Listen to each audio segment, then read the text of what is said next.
Eny ry ray aman-dreny isany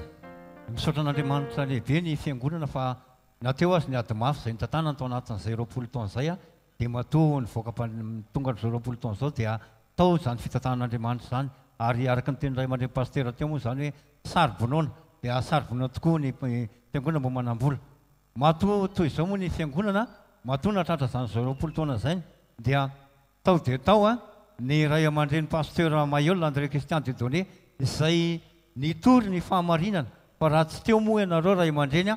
dia tsy nisy izao fiangonana izao tsy nisy izao toerana izao tsy nisy izao fotoana izao fa noho ny fitahian'Andriamanitra sy ny fanomezam-pahasalama izay nomeny anareo dia nisy ny fiangonana ary noho ny fikolokoloana sy ny fisasarana izay nataonareo tsy nandry an'ireo mananina dia mbola nahajoro hatramin'izao fotoana izao ny fiangonana noho izany ray aman-dreny isany dia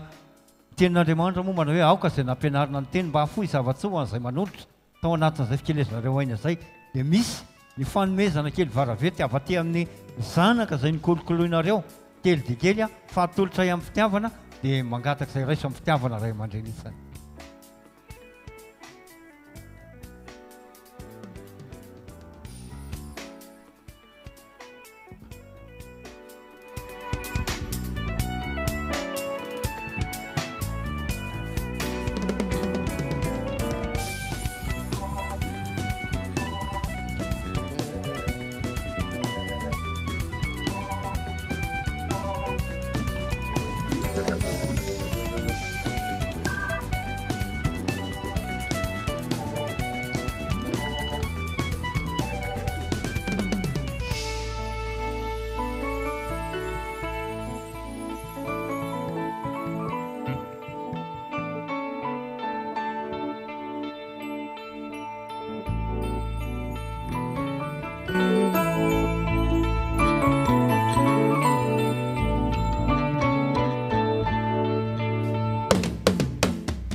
Misaotra betsaka